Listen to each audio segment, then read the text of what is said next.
Assalamualaikum warahmatullahi wabarakatuh. Selamat sore pemirsa dan juga medsos Kaltim Post Group yang menyaksikan hari ini. Di kesempatan sore hari ini kita akan punya kesempatan yang sangat langka. Kita akan ngobrol santai di sore hari ini bersama Bapak Jabat Gubernur Kalimantan Timur, Bapak Akmal Malik, dan saya ditemani Mas Romdani sebagai pemimpin redaksi Kaltim Post. Sekali lagi karena kita ngobrolnya pengen santai ini di luar suasana yang juga di kafe ya Pak Akmal ya. Mudah-mudahan apa yang kita sampaikan, kita perbincangkan di sore hari ini juga ya bisa menambah cakrawala masyarakat di Kota Balikpapan, di Kalimantan Timur secara umum. Sebelumnya mungkin kita sapa dulu Pak Akmal Malik. Apa kabar Pak? Alhamdulillah baik, sehat. Alhamdulillah.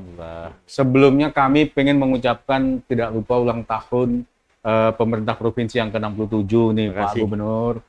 Semoga Kaltim semakin maju, semakin berkembang. Amin. Apalagi dengan adanya pembangunan IKN ini, tentu masyarakat Kalimantan Timur juga berharap akan ada dampak yang dirasakan bagi masyarakat Kalimantan.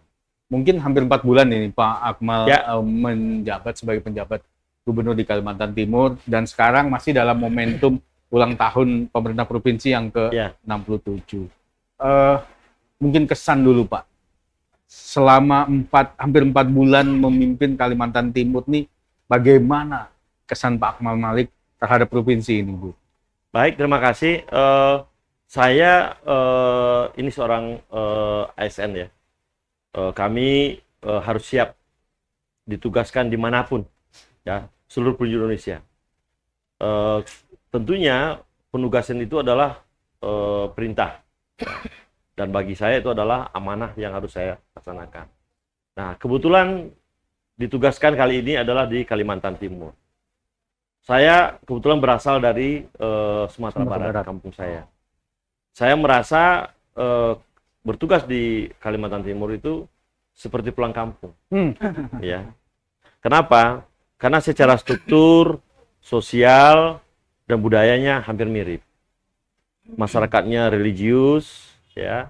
Kemudian sense of business-nya bagus, ya.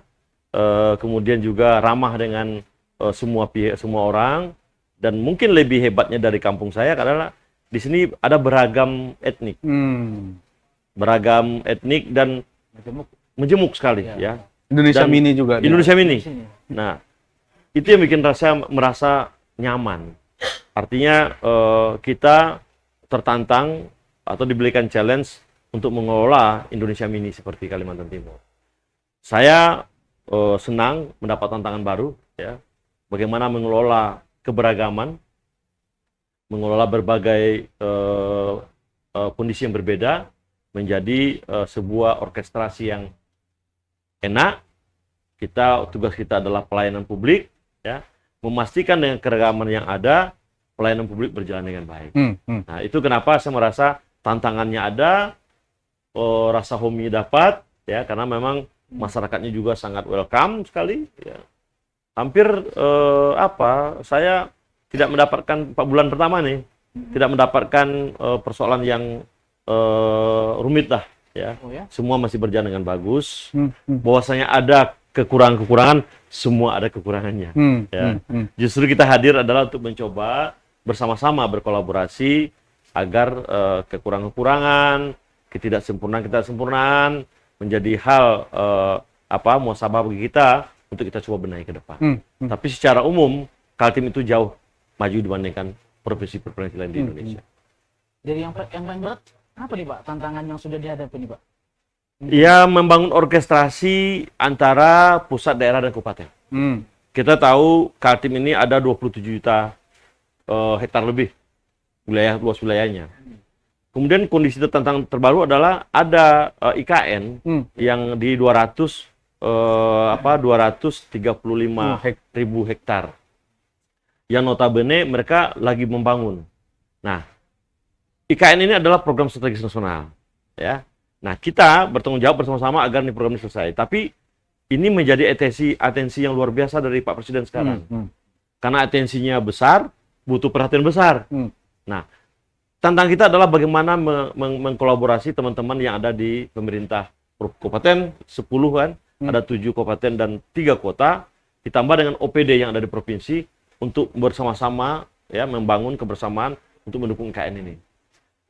Tidak mudah, karena kita itu jago menyampaikan koordinasi, tapi sulit kadang-kadang melakukannya. Ada persoalan komunikasi yang barangkali tidak tepat, ya, miss dan sebagainya. Disitulah dinamikanya. Kalau ditanya tadi tantangannya, ya, mengorkestrasi komunikasi yang baik antara OPD provinsi dengan kabupaten kota, provinsi dengan IKN, provinsi dengan pusat. Kan belum juga tentu semua kementerian-kementerian memilih perspektif yang sama untuk mengeroyok IKN ini. Karena IKN ini adalah sebuah hal baru ya Pak. Ya, hal baru ya. Ada beban nggak Pak ketika semua mata ini tertuju ke Kalimantan Timur saat ini, bukan hanya secara nasional, tetapi internasional pun juga? Saya tidak mengatakan beban, tapi adalah tantangan. Tantangannya. Ya, kita harus menjadikan keraguan, kondisi kecemasan sebagai tantangan. Justru disinilah kita akan lebih terpacu untuk meyakini semua orang kebijakan pemerintah, Bapak Presiden dan DPR menempatkan Ibu Kota Nusantara di Kalimantan Timur itu adalah tepat. Tapi jangan berhenti di situ saja. Semua pihak harus bergerak, ya, bergerak. Karena tantangannya juga tidak mudah, ya, tidak mudah. Nah, inilah yang menjadi hal-hal atensi kita ke depan. Saya katakan kami adalah bagian dari orkestrasi untuk menyukseskan IKN. Kami juga adalah bagian dari orkestrasi untuk membangun sinergi antara pusat, provinsi, dan kabupaten kota untuk membantu IKN. Dan ini tantangannya di situ. Pastinya kan keberadaan Pak Akmal ini mungkin lebih memudahkan Kaltim karena biar bagaimanapun Pak Akmal sebagai Dirjen Otda gitu kan. Ya. Dan artinya itu kan lebih memudahkan dari koordinasi barangkali. Ya, alhamdulillah sampai sejauh ini komunikasi kita dengan IKN bagus. Komunikasi kita dengan kementerian-kementerian terkait bagus, ya. Sekali lagi tidak mudah juga menyatukan cara pandang. Memang kuncinya di komunikasi. Saya percaya ya, kunci di komunikasi. Makanya peran teman-teman media untuk menyuarakan apa sih yang terjadi sehingga kita bisa melihat ini loh kita benahi kita. Penting Pak, sangat banget. Kemudian Pak, yang menjadi tantangan juga ini kan terkait daerah penyangga gitu ya. Nah kan ada kekhawatiran nih Pak, beberapa daerah jangan sampai kemudian ketika sepaku nih ramai, ntar penajamnya agak lebih lambat pembangunannya. Nah ini antisipasi apa yang kemudian mungkin provinsi melihat itu gitu? Yang pertama kita lakukan adalah memastikan RT RW, ya, rencana tata ruang yang menjadi kewenangannya provinsi itu kompatibel dengan RT RW-nya OIKN. Ya, pasti. Agar sekali nanti kita bisa menyusun secara tepat bagaimana aksesibilitas antara penyangga ke daerah KIPP dan PKN itu sendiri. Di samping itu, kita juga memastikan RDTR, rencana detail tata ruang, yang merupakan kewenangan dari semua kabupaten kota, itu juga kompatibel dengan RT RW yang dimiliki oleh provinsi. Saya mencontohkan gini, ini berkali-kali saya sampaikan. Rancangan detail tata ruangnya PPU kemarin itu ya, yang secara umum hanya diagregatkan hanya 3,3% untuk mendukung sektor perdagangan, kemudian jasa dan juga pemukiman, itu tentu tidak akan kompatibel dengan rencana awal kita untuk menjadikan ini sebagai daerah penyangga. Apa yang bisa dilakukan dengan 3,3%? Sementara dia kan menjadi daerah penyangga nih, contoh Maridan, Seko, itu kan harus menjadi Riko ya Pak. Maridan, Riko. Ya, sama itu menjadi daerah penyangga nanti yang mungkin akan berkembang seperti BSD-nya Jakarta. Kan begitu nanti. Nah, tentunya harus ada RT RW provinsi yang membuka ruang daerah ini sebagai wilayah pengembangan perdagangan dan pemukiman. Di RDTR-nya juga harus demikian. Koneksi antara mencoba mensinergikan antara RT RW provinsi dengan RDTR itu, nah disitulah yang kita lakukan. PR berikutnya mungkin juga soal pangan. Ketahanan pangan ini kan menjadi satu hal yang banyak juga disuarakan. Mengingat selama ini Kaltim ini kan banyak tergantung sekali dengan provinsi, baik itu Sulawesi Barat, Jawa Timur terkait pemenuhan pangan. Apakah ada tugas khusus misalnya Pak yang diembankan Pak Presiden kepada Pak Pak Akmal untuk membangun ketahanan pangan di daerah buffer zone IKN ini sendiri? Ya, sebagai staf yang baik tentunya walaupun beliau tidak menyampaikan secara eksplisit, kita harus membaca itu. Karena begitu Pak Presiden menugaskan saya di Kalimantan Timur, artinya beliau percaya kamu selesaikan semua. Ketersediaan pangannya, aksesibilitasnya, pelayanan publiknya, dan juga dukung-dukung lainnya dibutuhkan oleh KN. Saya tidak perlu meminta lagi oleh beliau karena sudah perintahkan. Gitu ya. Nah, yang kita lakukan memang memotret secara real ketahanan pangan Kaltim itu memang relatif agak sedikit kurang optimal. Mengingat kita terlalu asik karena kita terlalu asik dan bermain di sektor energi, sumber daya dan pertambangan, perkebunan. Bahayanya perkebunan monokultur seperti sawit itu ketika terjadi goncangan kita akan kelabakan. Sangat mudah terdampak ya Pak ya. Nah, itu kenapa kita berusaha sekarang untuk membuat lebih variasi. Saya berkali-kali menyampaikan Kaltim itu sekarang saatnya momentum emas untuk mencoba membangun ketahanan pangan. Kenapa? Kita memiliki fiskal yang lumayan bagus. Ya. Saya berandai-andai, andaikan 841 desa, kemudian 200 sekian kelurahan yang ada di Kaltim, di Kaltim ini, membuat masing-masing 2 hektar saja greenhouse. Oh ya. Oke? Greenhouse itu tidak harus menanam di tanah. Oke lah, dikatakan tanahnya Kaltim tidak subur. Oke, kita bangun di greenhouse. Dan itu tidak mudah. Satu greenhouse itu untuk ukuran 20 kali 10 kali 20 30 itu cuma habis paling 300. Ya, taruhlah kita punya 1 miliar 2 miliar per desa. 1 miliar aja lah. Bayangkan 800 kita bisa produksi apa saja. Ya, dengan bertani secara lebih modern. Kita tidak tergantung sama alam. Mau hujan, mau banjir, kita bisa lakukan. Nah, ini yang lagi saya coba dorong sekarang. Beberapa kali kita lihat Pak Gub ke Kukar dengan beberapa pihak itu. Sebenarnya secara lahan kita ini sudah punya, maksudnya luas gitu. Apakah tidak bisa dimaksimalkan potensi? Lahan, banyak orang bilang banyak lahan tidur. Saya tidak mengatakan itu lahan tidur. Orangnya yang tidur. Bukan lahannya, Pak. Ya, bukan lahannya, tapi orangnya yang tidur. Nah, tugas kita sekarang adalah membangunkan orangnya. Bukan membangunkan lahannya, Pak. Bukan bangun lahannya. Kalau orangnya sudah bangun, mengolah lahan, lahannya akan bangun, akan produktif. Nah, sekarang banyak sekali lahan eks tambang yang tidur. Tidur ya. Nah, bagaimana membangunkan orang di Kaltim ini agar, bangun. Itu lahanmu bisa diolah loh. Bisa diolah loh. Nah, ini kan butuh sebuah effort yang tidak singkat. Kita harus membangun trust dengan dia dulu, siapkan pasarnya. Saya bilang gini, andaikan teman-teman itu mau memotret pasar dulu, ini pasar kita luar biasa. Tapi celakanya pasar kita kan ini kan dimiliki oleh orang-orang Sulawesi, dari Jawa. Nah, kapan kita mandiri? Ya kita petakan dulu pasarnya. Baru kita menyiapkan produksinya. Ada persoalan kita sangat tergantung pada persoalan distribusi. Kalau distribusi terganggu, pasti inflasi. Nah, makanya saat sekarang saya katakan Kaltim harus menyiapkan sisi produksi. Pasar Anda bagus kok. Ya. Distribusi nanti tidak akan panjang seperti harus ke Jawa. Saya lagi mengenjot sektor sisi produksinya, supply-nya. Demand-nya bagus kok. Demand-nya bagus, apalagi dengan IKN. Demand naik. Nah, demand naik, supply-nya masih tergantung sama orang lain, ini bencana nanti ke depan. Apa ada semacam pelatihan begitu? Petani meningkatkan petani. Itu yang saya katakan dibangunkan dulu. Bagaimana orang masih tidur disuruh pelatihan? Bentuk membangunkannya itu membangun sistem. Membangun sistem, kita siapkan manpower-nya, kita berikan shock terapi. Bangun. Nah, gitu. Saya bilang pelatihan itu nanti setelah dia bangun. Yang pertama adalah membangunkan orangnya dulu. Betapa pentingnya kemandirian pangan di Kalimantan Timur. Cukup itu Pak dengan jangka waktu misalnya menjadi PJ yang terbatas ini? Gini, saya cerita ya, saya juga petani. Saya punya greenhouse. Membangun greenhouse itu sekarang lagi saya bangun di Skoy. Boleh lihat nanti ke Skoy, di Kepelaran. Itu kita nanam kangkung, ya, dengan membibitkan itu cuma butuh 17 hari. Kita sudah panen. Nanam bayam hanya butuh 25 hari.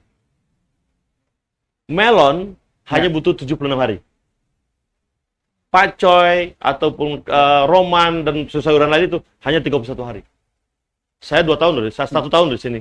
Iya. Ya, kalau kita bergerak segera, ayo kita bangun. Nggak harus menggunakan baja ringan membangun greenhouse-nya, nggak. Pakai bambu aja dulu. Kita tanam. Cuma butuh waktu 2 bulan selesai kita. Kalau gerakannya serentak Masif ya Pak. Tapi kan susah juga Pak menumbuhkan habit atau itu yang saya kata membangunkan itu. Itu tugas terberat kita sekarang. Kalau ditanya ke saya apa mas tugas terberat, membangunkan orangnya. Ya. Tapi kok secara lahan apa sebenarnya kan ada yang bilang Kaltim ini tidak lebih subur dari Jawa. Kalau menggunakan pertanian modern, Bapak pernah ke Korea nggak? Orang tuh bertanam tuh di atas tembok loh Pak. Ya.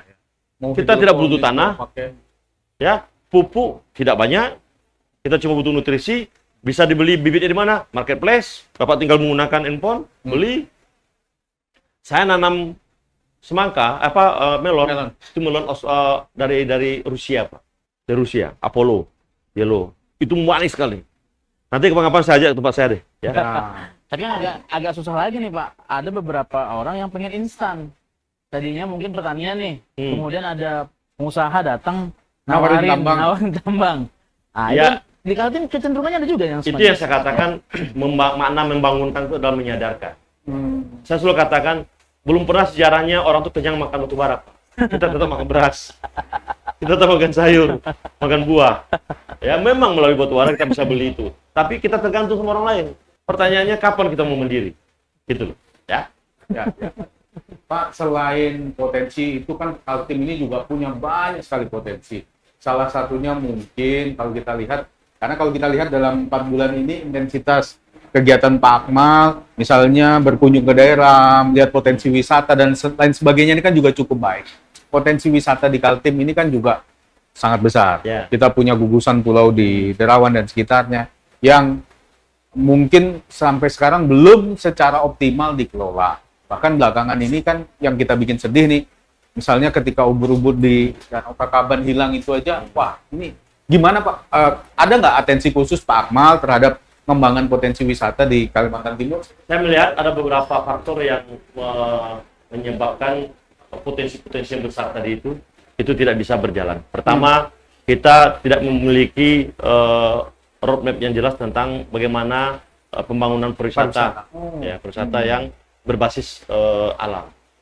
Kemudian kita belum juga mengoptimalkan membangun ekosistem ekonomi kreatif. Pariwisata alam dengan ekonomi kreatif itu 2 hal yang saling membantu. Betul. Kan? Ya. Nah, saya mengatakan harus bangun kedua-duanya dulu. Pengembangan pariwisata itu persoalan promosinya, penyiapan infrastrukturnya, penyiapan manpowernya, kemudian juga penyiapan promosi dan sebagainya. Nah, ini akan bisa berjalan ketika kita membangun ekosistem ekonomi kreatif.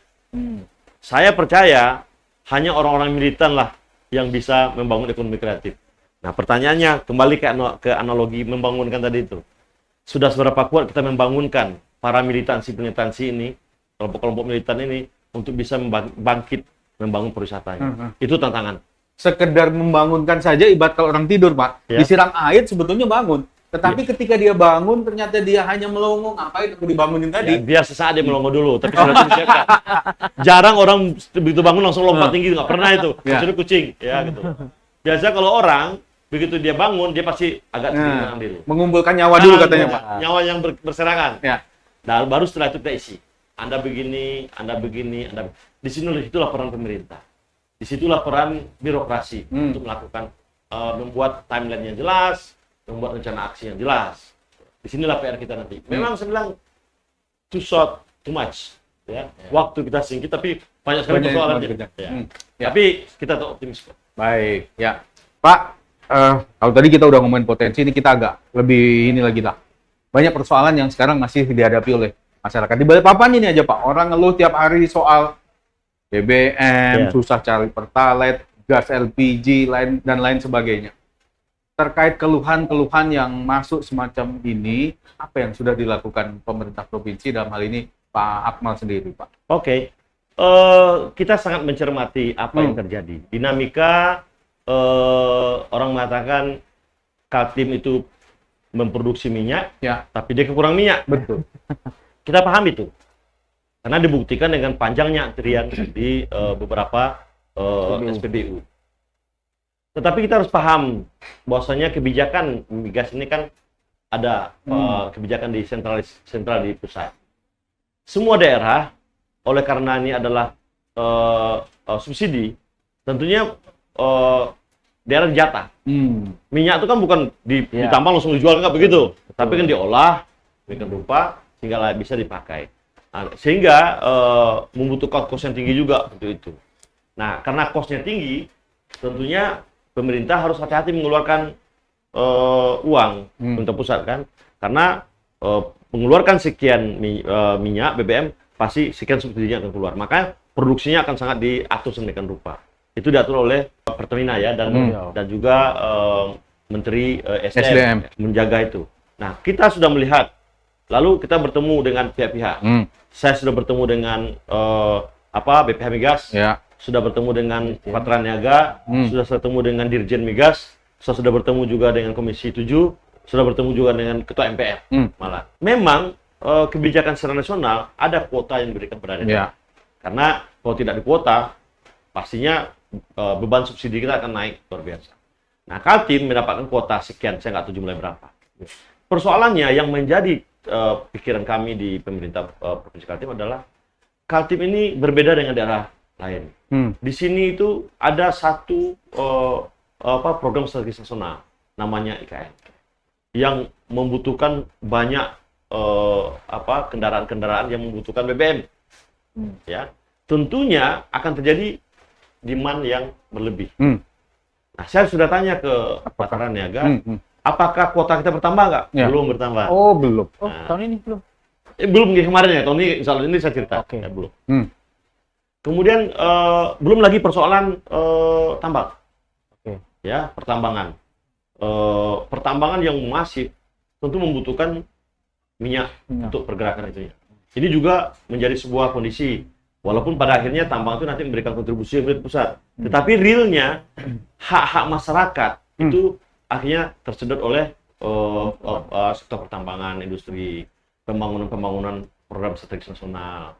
Makanya kita melihat, saya tidak tahu bagaimana pengamanan terhadap distribusi ini. Pengamanan distribusi.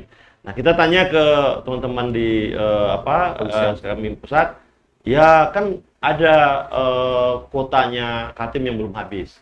Ya, belum habis untuk bulan itu. Tapi kenapa? Bulan besok kan boleh lagi diambil. Tetapi persoalan yang ada di lapangan memang ada persoalan distribusi nih. Pengamanan terhadap distribusi itu, kita khawatir subsidi BBM bersubsidi yang notabene dibutuhkan untuk masyarakat dialihkan. Jangan karena saya nggak punya data. Jangan-jangan itu mengalir ke sektor industri. Jangan-jangan. Kayaknya nggak jangan-jangan, Bang. Saya nggak tahu. No komen ya. Karena saya nggak punya data. Kami mencurigai seperti itu. Sehingga akhirnya keterbatasan BBM subsidi untuk masyarakat itu menjadi berkurang. Nah, inilah pada akhirnya belum lagi persoalan ada SPBU kita juga kan tempatnya kecil-kecil. Kecil-kecil sehingga untuk mengisi itu butuh antri panjang. Jangan-jangan juga ini. Saya katakan saya nggak mau ngambil tugas itu karena tugas kami di Pemda ada banyak, Pak. Itulah biarlah jadi tugasnya Migas dan Pertamina. Karena memang tugas mereka. Tapi kami meminta kepada teman-teman Pertamina, tolong dong dibenahi. Kalau memang ada hal-hal yang berkaitan tidak optimalnya pelayanan pemerintah daerah untuk memberikan izin SPBU dan sebagainya, kita. Nah, itu yang kemarin mencuat di Jakarta. Tapi apakah sesulit itu, Pak? Kalau tadi misalnya Pak Akmal, saya nggak punya data nih, nggak tahu soal itu. Emang sesulit itu sih Pak tadi menelusuri adanya dugaan-dugaan atau ada apa-apa? Biasanya nih Pak, pemerintah nih, ini kan hanya ngobrol santai, saya juga agak anu Pak. Jadi misalnya gini, ada nih satu anekdot nyebut kalau pemerintah tuh gemar banget bikin satgas. Ada sedikit apa-apa nih, cara instannya nyelesain gini nih, satgas. Akhirnya satgas banyak. Ada nggak sih kemungkinan misalnya, kita udah bentuk nih, ada tim satgas pemantau distribusi BBM dan lain sebagainya. Kira-kira yang kayak gitu masih manjur nggak sih Pak, kalau untuk atasi yang kayak gini-gini nih Pak? Karena kan udah dugaan kuat nih, kita kalau mau ngomong, ini mungkin ini karena nanti ini kan netizen juga punya kesempatan untuk nanya atau apa. Ini pasti ada nih Pak komentar yang nanti ngomong seperti itu. Ah, ini yang diomongin Pak Akmal tadi bukan cuma jangan-jangan, memang seperti itu. Itu kira-kira gimana nih Pak? Ya, kita punya dinas ESDM ya, energi yang juga bekerja sama dengan Pertamina untuk melihat bagaimana distribusi itu. Dan saya udah hampir 4 kali rapat ini. 4 kali dengan teman-teman Pertamina ya. Dan juga memastikan apa sih persoalan distribusi ini apa. Iya. Nah memang ada persoalan tanda kutip ya, permainan di bawah juga ada yang kartu yang sudah dibuatkan kartunya dipalsukan, ada juga. Belum lagi kondisi sekali lagi bangunan SPBU kita tuh kecil-kecil. Ya, karena coba lihat kecil-kecil kan. Jadi tidak mungkin mobil masuk ke dalam semua. Akibatnya kelihatan mobil itu antri di jalanan. Gitu loh. Makanya saya apresiasi Kota Balikpapan memindahkan untuk subsidi dipindahkan ke dekat Karyangong gitu kan. Jadi dibuatlah SPBU tertentu yang memang bisa diisi oleh motor atau kendaraan-kendaraan pribadi. Ini kebijakan yang bagus. Tapi ternyata itu belum cukup. Belum cukup. Ya kita optimalkan lagi lah. Saya dalam 4 bulan ini masih mencoba membangun komunikasi dengan PPR. 4 bulan itu waktu yang singkat sekali. Ya, saya tahu pasti banyak yang berharap. Kemudian Pak PJ punya solusi nih. Terima kasih atas harapannya. Tetapi saya manusia biasa juga, ya, yang tentunya tidak tergantung di kami kebijakannya. Apakah saya akan bikin satgas? Saya tidak mau nambah lembaga-lembaga lagi.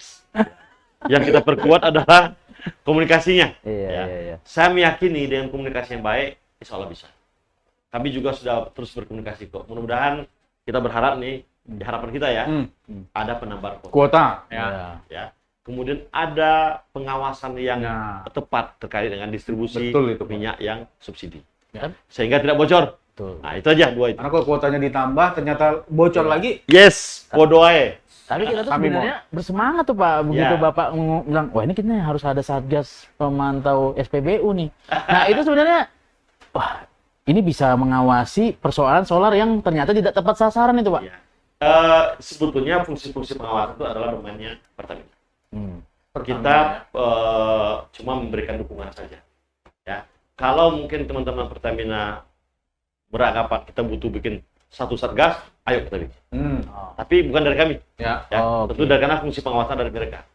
Kita hanya fungsi supporting saja. Sama soal Pertalite ya Pak ya, yang saya lihat kan antrian kan cukup panjang. Nah ternyata kemarin kita bikin diskusi tuh Pak. Ada satu kesimpulan ternyata jumlah SPBU di Kaltim ini ternyata tidak lebih banyak dari provinsi tetangga gitu. Yes, itu itu kan jadi persoalan juga. Nah, apakah tidak ada stimulus begitu Pak, atau misalkan mempermudah izin atau pajaknya mungkin yang bisa dimurahkan gitu, atau bebas pajak sampai berapa tahun gitu, supaya itu menjadi lebih ekonomis begitu Pak? Sebetulnya bagi kita provinsi, makin banyak minyak dijual, makin untung kita. Betul. Kenapa? Salah satu pendapatan terbesar dari provinsi itu adalah minyak BBM. Ya, pajak. Nah, cuma sekarang otorisasi untuk pembangunan SPBU itu kan bukan di provinsi.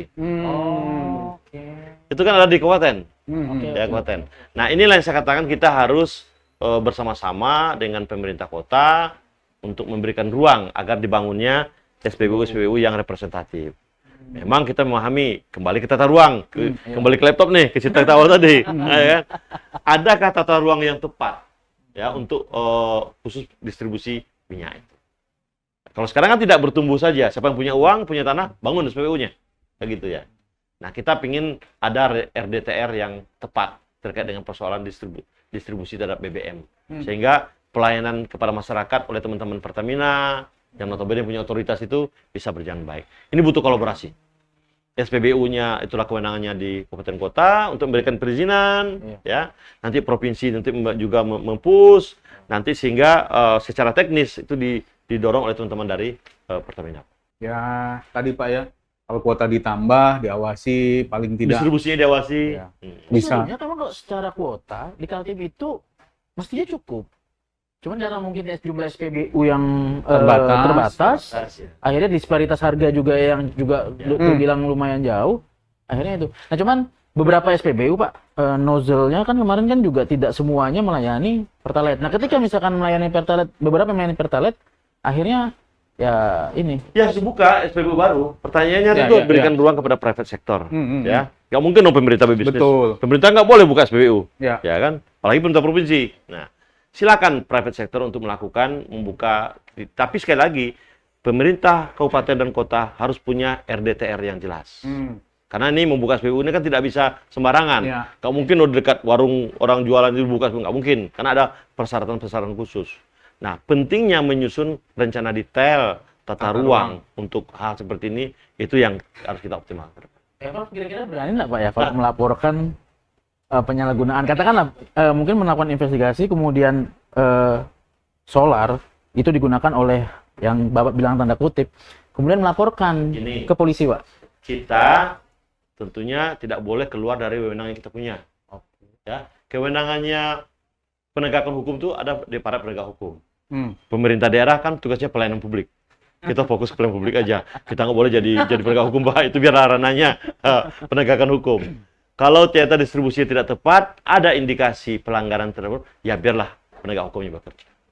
Kalau ada persoalan keterbatasan pelayanan dan contoh persoalan SPBU-nya kurang, pemerintah provinsi melakukan langkah-langkah bersama teman-teman dari kabupaten untuk membangun SPBU, itu ranahnya di provinsi. Jadi kita nggak bisa mengambil semua kewenangan itu. Saya dapat memahami betapa keinginan masyarakat untuk cepat, tetapi kita juga tidak bisa melupakan ada pembagian kewenangan di antara kita di pemerintah. Gitu. Ya, persoalan ini kan sangat vital gitu Pak. Ya, Warga kita sangat mudah membandingkan dengan ya daerah lain gitu kan, ngelihat kok di Jawa itu penjaga SPBU-nya sampai ngantuk-ngantuk Pak karena nungguin yang ngisi, kita di sini nggak bisa tidur malahan. iya, Nah, iya. Oke. Ini sesi berikutnya kita diskusi nanti. Ya. Oke. Siap. Baik Pak. Kita kembali nih. Tadi udah persoalan BBM, udah ya LPG mungkin sama juga ya Pak ya. LPG kemarin di PPU agak langka. Ini di Balikpapan langka juga Pak. Apa jalan juga Iya. ya? Oh ya. Berapa sih sebenarnya Pak? Mahal harganya. Mahal. Ya. Ini kalau saya udah telepon kemarin Pak Bupati, Pak PJ Bupati PPU, beliau turun tengah malam Pak. Saya nggak mau tahu malamnya turun ke lapangan. Iya. Dicek, ternyata persoalan distributor Pak. Jadi ini persoalan, maaf ya, perilaku distributor yang juga, maaf, nahan-nahan. Mungkin biasanya kalau mau naik itu ditahan dulu. Ini kan persoalan bisnis. Nah, kita juga meminta agar instansi yang berwenang untuk melakukan pengawasan, ya tolong dong agak ketat pengawasannya. Gitu. Soal pengembangan prestasi olahraga di Oke. Kalimantan Timur juga. Ya, kalau kita lihat, ini kan udah di depan mata PON 2024. Tempat. Ya, Kaltim punya sejarah prestasi kita ini, ya mungkin di Papua aja kemarin agak turun kan Pak, Ya. biasanya Pak besar apa. Kemarin ada wacana peningkatan bonus prestasi atlet sampai ratusan juta. Gimana kalau Pak Akmal sendiri melihat ini persoalan PON ini Pak? Sebuah daerah itu dianggap berprestasi, itu salah satunya oleh urusan bidang olahraga ya. Karena olahraga lah yang bisa menaikkan benderanya daerah ya. Ya, daerah. Nah, tentunya atensinya pemerintah provinsi terhadap olahraga ini, saya lihat Kaltim itu terbaik di luar Jawa. Terbaik di Ya, luar Jawa. Betul. Kenapa? Ini Dirjen Oda yang ngomong Ya. kan ya. Karena dia punya Debon ya. Punya Debon itu adalah sebuah institusi yang tugasnya adalah melihat atlet-atlet baru. Baru setelah dapat atlet baru dibina oleh KONI yang prestasi. Nah, kolaborasi di antara dua lembaga ini sangat bagus sekali. Itu kenapa pada akhirnya saya lihat prestasinya Kaltim itu dalam beberapa selalu posisi 5 besar. Ya. Ya. Di samping fiskalnya juga lumayan bagus. Hmm. Nah, saya bilang atlet-atlet olahraga itu adalah mereka yang masa keemasannya sudah terbatas prestasinya. Ya. Maka sangat penting juga untuk memastikan mereka yang sudah latihan luar biasa, mempersiapkan diri menjadi seorang atlet, dia kan juga butuh hidup. Ya, pasca dia lewat masa keemasannya. Nah, makanya kita sepakat kalau seandainya KONI sebagai lembaga membina prestasi juga memberikan reward yang proporsional terhadap mereka. Berapa jumlahnya? Ya mudah-mudahan reward itu akan men-trigger para atlet ini berlatih lebih banyak. Makin besar janji rewardnya pasti semangatnya lebih besar. Gitu kan. Kenapa? Mereka mengharapkan itu menjadi modal nanti untuk mereka pasca ada jaminan kesejahteraan ya Pak ya. Makanya angka yang kemarin ditawarkan sekarang kan kita ngasih 250 ya juta menjadi 300 itu menurut saya sangat wajar. Tinggal lagi kita lihat bagaimana ketersediaan anggaran kita. Ya. Kalau saya setuju, makin bagus, ya makin besar makin bagus sehingga semua anak-anak Kaltim akan terpacu untuk berprestasi. Jujur saja lah, pasti mereka membutuhkan itu. Pasti mereka mengharapkan itu. Ya kan? Pasti ada itu. Itu. Ya. Saya mungkin di abdi negara kalau nah, kan biasanya rewardnya kan nggak harus dalam bentuk uang saja kan Pak. Ada yang misalnya buat atlet berprestasi, ada jalur khusus dari ASN dan lain sebagainya itu. Masalahnya rekrutmen pegawai itu kan bukan kewenangan provinsi sekarang. Ya. Itu kan di pusat Jakarta. Ya. Kita tidak bisa menjanjikan yang bukan kewenangan kita. Ya. Kita akan janjikan yang menjadi kewenangan kita. Apa kewenangan kita? Mendistribusikan uang. Itu bisa. Tapi menjanjikan jadi pegawai, otoritasnya ada di Jakarta. Betul, gitu. Ya. Oke. Kaltim pernah jadi tuan rumah PON, sarana dan fasilitasnya juga masih ada gitu. Ini kan juga kadang membuat miris gitu Pak. Saya lihat dalam beberapa waktu terakhir juga sudah ada nih intensitas perhatian kita ke sana. Misalnya revitalisasi stadion utama Palaran dan sebagainya. Kayaknya ada perkembangan terbaru yang mungkin bisa disampaikan keluarga Pak terkait stadion utama Palaran. Terkait PON kita sudah mengalokasikan anggaran kemarin itu di perubahan-perubahan itu ada kurang lebih 73 miliar kalau salah ya. Kemudian 23 miliar. Kemudian untuk serupa angkanya yang jelas untuk induk 2024 kita menyiapkan 176 miliar untuk persiapan atlet kita.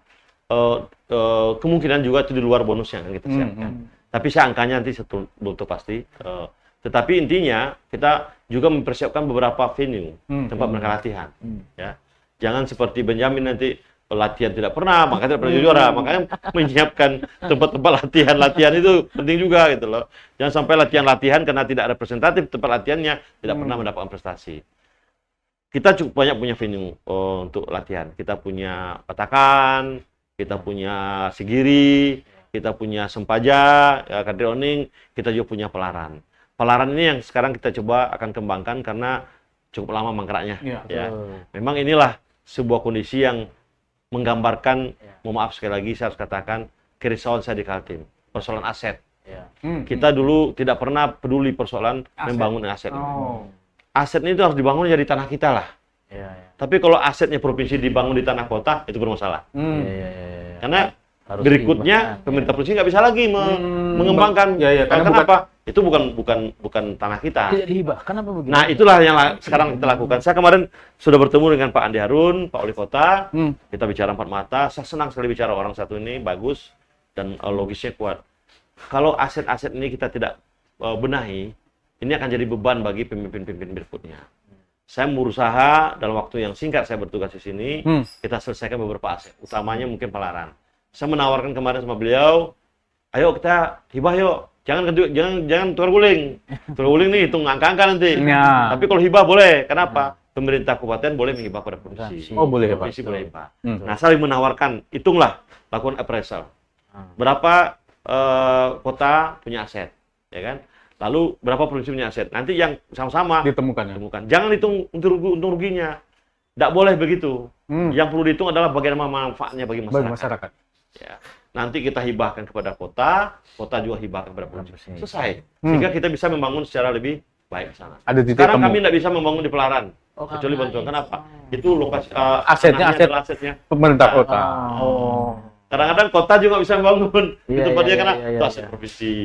Itu banyak sekali terjadi sekarang. Dan ini jadi concern Pak Akmal Mali dalam beberapa waktu terakhir ya Pak ya? Salah satunya. Pendataan aset, kemudian apa? Banyak nih Pak aset. Ya makanya kita buat dulu roadmap-nya. Mungkin saya tidak akan bisa menyelesaikan karena ini tidak mudah loh. Ini melibatkan banyak orang nih, ya. Orangnya dulu sudah punya toko-toko banyak sekali dalamnya. Jadi kita tidak mau bikin ya. Minimal ada roadmap dulu, ya. Kalau mau ini selesai, ini selesaikan. Kalau mau ini bisa dibangun, selesaikan ini. Mudah-mudahan nanti ini menjadi sebuah benchmarking untuk pembenahan ke depan. Ternyata ngobrol dengan Pak Akmal banyak sekali hal-hal baru yang bisa kita ambil dan kita bisa diskusikan. Oke, karena tadi di awal kita sudah singgung Pak, ada netizen, pembaca kita di sosial media yang punya kesempatan juga untuk bertanya. Ya. Ini sudah mulai masuk, ada beberapa pertanyaan yang nanti kalau nggak dibacakan kita nih diserbu, ini termasuk Pak Akmal. Ini sambil kita bacakan ya, salah satunya nih Pak dari Yunri. Bagaimana menurut Bapak proses pengembangan IKN? Dan ada lagi dari sama nih Rahma Prisa. Apakah pembangunan IKN memberikan dampak bagi ekonomi dan wisata Kalimantan Timur, Pak? Baik. Oke. Ini IKN, Saya nih, Pak. ingin sampaikan, Hmm. IKN itu berkah bagi Kalimantan Timur. Berkah bagi Kalimantan Ya. Timur. Pertama di sisi indikator makro pertumbuhan ekonomi dulu. Ketika pasca COVID, kita drop 2%. Minus. Pertumbuhannya udah Minus. Kemudian IKN hadir kan gitu membangun. Masuk banyak pembangunan infrastruktur ya. Tentunya ini berdampak kepada banyak hal, makanannya, kebutuhan dan sebagainya. Dan alhamdulillah sekarang dari 3,2 kemarin tingkat pertumbuhan kita tahun 2022, 2023 ini kita sampai 6,21. Tinggi loh. Nah, itu dulu. Salah satu cara mengukur bagaimana dampak ekonomi dari sebuah aktivitas ekonomi, kita lihat dari sisi pertumbuhan. LP, laju pertumbuhan ekonomi.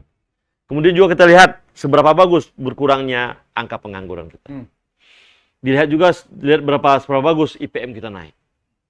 IPM kita tuh naik drastis loh. Nasional sekarang 73. Kita 78, sekian. 5 IPM kita. poin di atas Di atas nasional. nasional. Dan rata-rata indikator makro kita tuh di atas nasional. Dan tingkat kemiskinan ekstrim kita itu sekarang paling rendah se Indonesia. 0,1. Nasional saya 1,6. Ya, nomor 2 terendah itu adalah Bali. Jadi kita terendah se Indonesia sekarang.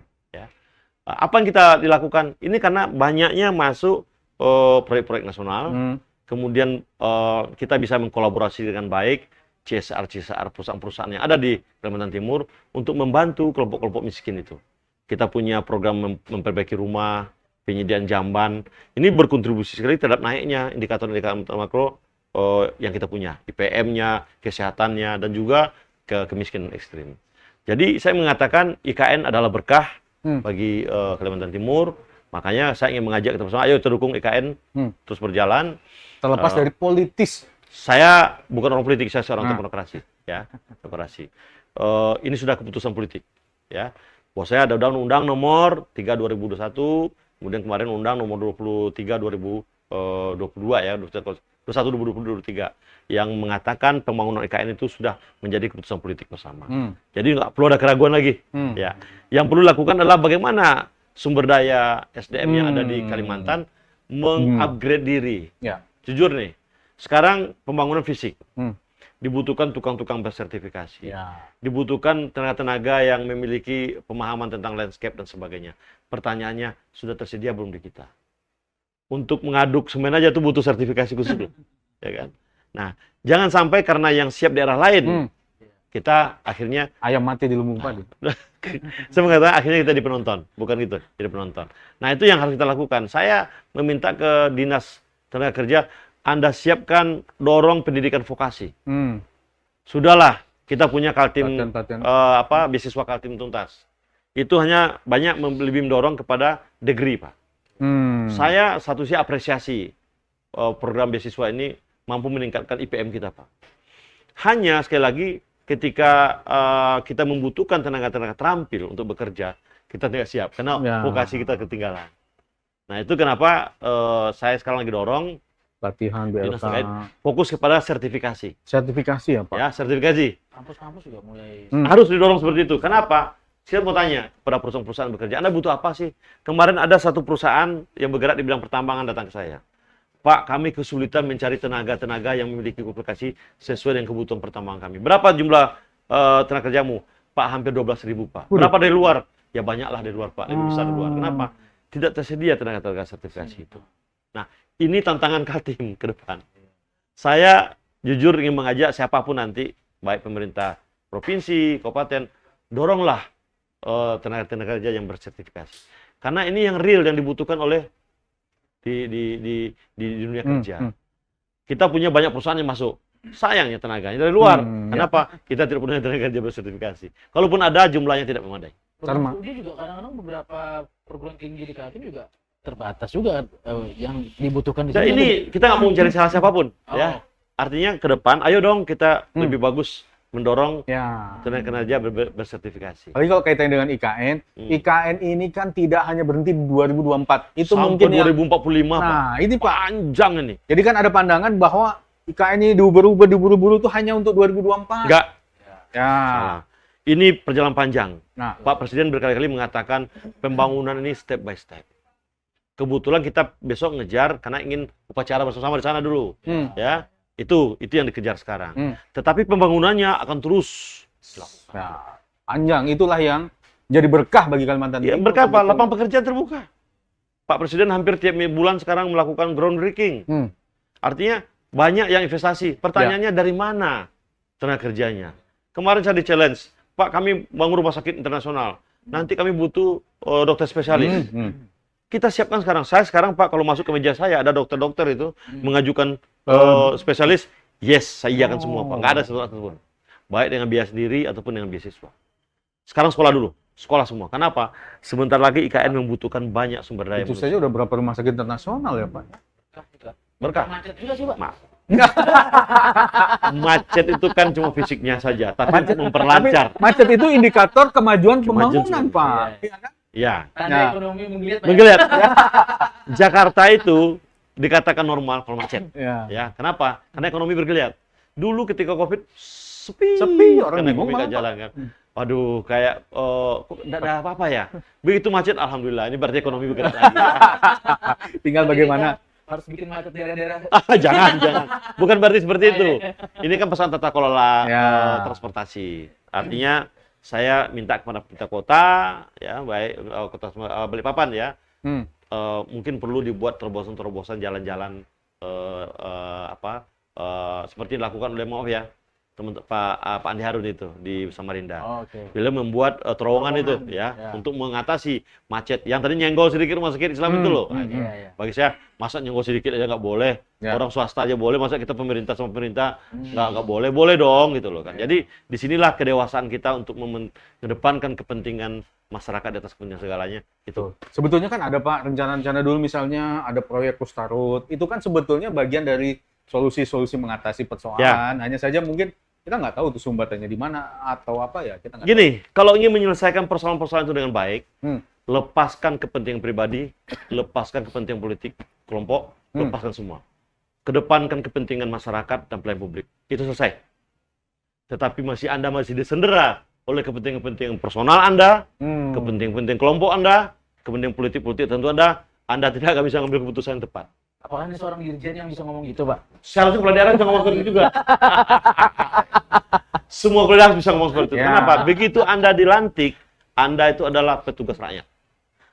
Anda petugas negara. Ya. Anda melayani negara, bukan melayani kelompok tertentu lagi. Karena itu tadi Pak yang dikatakan Mas Ramdhani, Pak Dirjen ngomong gitu karena memang tidak ada kepentingan politis gitu kan. Kalau ini kan pejabat politis. Gini, Warnanya putih aja nih. kan pernah ada sebuah tokoh, saya langsung namanya lah dia. Begitu Anda ditugaskan, ya kan, untuk negara, hilangkan semua kepentingan lain. Nggak penting lain. Anda betul untuk negara. Cuma kan tidak bisa semua seperti itu. Saya sebagai dirjen, sekarang bertugas sebagai masyarakat. Karena ada saya abaikan juga banyak hal-hal normatif yang sesungguhnya sebagai dirjen saya itu. Tapi tidak, saya sekarang bertugas untuk melayani masyarakat Kaltim. Itu saya lakukan. Memang tidak mudah. Karena akan nyenggol sana-sini. Ya, Nah inilah pentingnya komunikasi dengan semua pihak. baik. Pak, ini terakhir nih mungkin Ya. sebelum kita akhiri. Hari ini kita taping di sini itu kan kurang lebih 1 bulan, Pak. Ya. Waktu untuk pelaksanaan pesta demokrasi kita, Iya. pemilu legislatif dan juga pilpres. Apa yang sudah Pak Akmal Malik dan jajaran provinsi lakukan untuk ya paling tidak mendukung? Ini kan sudah punya tanggung Baik. jawab nih Pak Baik. untuk mendukung suksesnya pemilu. Oke. Ada nggak kerawanan atau potensi? Ya kalau dibilang kemarin kan ini juga debatable tuh kalau saya lihat kemarin. Kaltim ini termasuk dalam daerah yang merah, rawan, konflik dan Oke. sebagainya, apa segala macam. Gini, pemerintah itu tugasnya adalah memberikan dukungan terhadap penyelenggara pemilu dan pilkada. Siapa penyelenggara itu ada 3. Satu, ada nama KPU, ada namanya Bawaslu, ada namanya DKPP. Nah, tugas Apa yang diberikan oleh pemerintah? Pertama, data. Ya, dulu data siapkan dulu tuh, udah tahun 2020 selesai. Kemudian kedua, dana, NPHD. Kita yang pertama kayak di Indonesia nih, tanggal 26 September 2023 sudah memberikan hibah NPHD dengan KPU dan Bawaslu. Tinggal lagi nanti dengan keamanan yang lagi. Kemudian dukungan apa? Dukungan terkait dengan netralitas. Kita udah berkali-kali loh. Netralitas ASN, tapi netralitas penyelenggara juga perlu gitu loh kan. Gitu. Kemudian juga memberikan dukungan teknis. Contoh sumber daya manusia SDM. Ada KPU ataupun jajarannya, Bawaslu dan jajarannya tidak ada pegawai. Kita pinjamkan pegawai kita kepada mereka untuk bekerja sampai dengan selesai. Kemudian juga nanti teknis di lapangan. Kita sudah memerintahkan kepada semua jajaran sampai ke bawah untuk memberikan dukungan. Jadi posisi kita hanya memberikan dukungan. Penyelenggara utamanya independen itu adalah penyelenggara tadi KPU, Bawaslu dan PKPPI. Dan kami Kaltim alhamdulillah sudah memberikan dukungan yang termasuk juga dukungan terkait dengan sosialisasi. Ya, agar meningkatkan tingkat partisipasi pemilih. Ada target nggak Pak tingkat partisipasi pemilih untuk di Kalimantan Kita Timur? memang agak rendah kemarin ya, 72 kemarin kalau saya nggak salah. Sekarang kita target 78. 78. Kita berharap dengan kolaborasi pemerintah daerah, provinsi, kabupaten dan juga semua komponen yang terkait, juga perusahaan-perusahaan nih ya. Karena kan banyak pekerja-pekerja di site migran sana, ya, Pak. ya. Makanya nanti butuh TPS-TPS khusus. Nah, kita akan memberikan fasilitasi bagaimana TPS khusus ini bisa berjalan dengan baik. Itu yang kita berikan.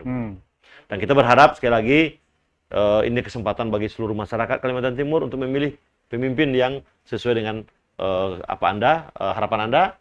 Pilihlah presiden, wakil presiden, pilihlah anggota DPR, DPR RI, DPD, DPRD Kabupaten Kota, provinsi yang sesuai, yang akan mengartikulasi kepentingan Anda nanti. Itu himbauan kita.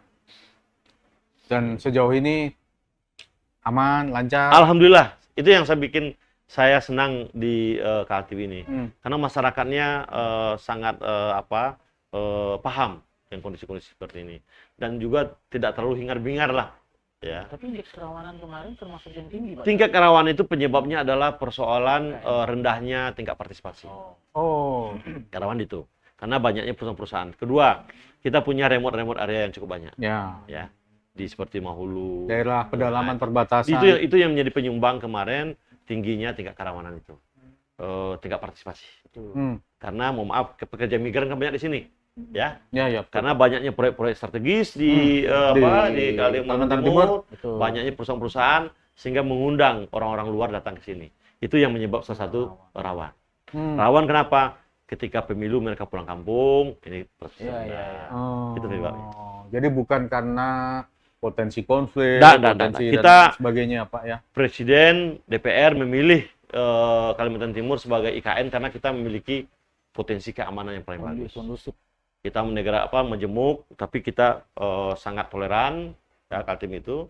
Kita beragam, tetapi semua bekerja sesuai dengan aman dan damai. Ini tentu jadi harapan kita bersama ya Pak Akmal ya. Mudah-mudahan pemilu, karena tinggal sebulan lagi semuanya bisa lancar. Setelah itu masih ada lagi PR nanti, pemilu kepala daerah ya Pak ya. Itu ada rencana juga dengan mau dimajukan? Sekarang memang kemarin sempat diusulkan oleh pemerintah dan DPR. Kenapa? Kita ingin membangun kesamaan. Ya, sekarang kan maaf nih. Kepala daerahnya dilantik kapan, DPRD dilantik kapan. Padahal pemerintahan daerah itu terminologinya adalah penyelenggaraan urusan oleh pemerintah dan DPRD. Harusnya kan mereka satu nih. Nah, atau kalaupun terjadi perbedaan tidak terlalu jauh lah. Nah, kita mencoba menyamakan sekarang pelantikan DPRD se-Indonesia sama. Pelantikan gubernur dan bupati wali kota di titik yang sama. Sehingga nanti ketika mereka menyiapkan RPJMD atau visi misi mereka kompatibel dengan apa yang sudah ada di nasional. Inilah yang kita maksud membangun sistem presidensial dengan mengoptimalkan korelasi pusat dan daerah yang baik. Tentu politiknya juga harus kita bina. Ya. Oke. Nah, terasa ini kita ngobrolnya juga cukup panjang. Meskipun ternyata waktu juga kurang nih Pak. Ya ampun nih. Nanti kita coba lagi dengan isu yang berbeda. Ya, siap. Iya. Lokasinya nggak cuma di sini. Tadi kita bisa Pak. Tadi Pak Akmal bilang sambil melihat kebun melon. Kan Boleh. tuh, Pak. Kita Nanti kita lagi bangun di Spoi, nanti di Spoi boleh nanti ya di Spoi. Sekali melihat pelaran ya. Nanti saya juga lagi bikin di sini juga ada nih di Asrama Haji, 3 unit saya bikin nih. katakan. Di Asrama Haji sini nih. Iya, Pak. Itu bikin juga. Atau sesekali sambil naik jet ski di Pulau Kaniungan. Gitu Boleh, kan, Pak? sangat boleh. Ini Atau pesan kita nanti sponsor. di Pulau Balang. Nah. Boleh. Saya besok mau main jet ski nih. Pulau Siap. Balang pagi besok. Iya Pak. Karena kita harus tahu nih hobinya sambil main jet ski, ternyata kita lanjut ngobrol gitu Oke. kan, seru. Boleh. Baik, makasih Itu Pak. ya. Pak Akmal Malik sudah menyediakan waktu di sela kesibukannya, dan tentu mudah-mudahan apa yang kita sampaikan tadi paling tidak kan banyak Pak pengetahuan-pengetahuan yang mungkin oleh masyarakat kita selama ini nggak tahu, bahkan kita sendiri aja nggak tahu tuh tadi, misalnya tentang status lahan dan sebagainya. Ini membuka cakrawala berpikir kita untuk mengatasi berbagai persoalan yang ada di Kalimantan Timur. Kita menaruh harapan yang cukup besar nih kepada Pak Akmal Malik, semoga dengan jangka waktu yang terbatas ini bisa memberikan kenangan terindah juga Pak untuk masyarakat Nanti di kita Kalimantan putarkan Timur. lagunya Resa. Iya. Terindah. Baik. Makasih Ya. Pak Akmal. Ya. Dan pemirsa, demikian perjumpaan kita di Ngobrol Santai bersama Pak Malik di kesempatan hari ini, dan mudah-mudahan di kesempatan berikutnya kita bisa berjumpa dan Anda bisa tetap menyampaikan dari perbincangan kita tadi, mungkin ada kritik saran yang konstruktif ya, yang membangun, nanti bisa ditanggapi oleh Pak Akmal dan staf yang ada di pemerintah provinsi. Sekali lagi terima kasih. Akhirul kalam, wabillahi taufiq walhidayah. Wassalamualaikum warahmatullahi wabarakatuh. Waalaikumsalam. Terima kasih Pak. Sama-sama ya. Terima kasih.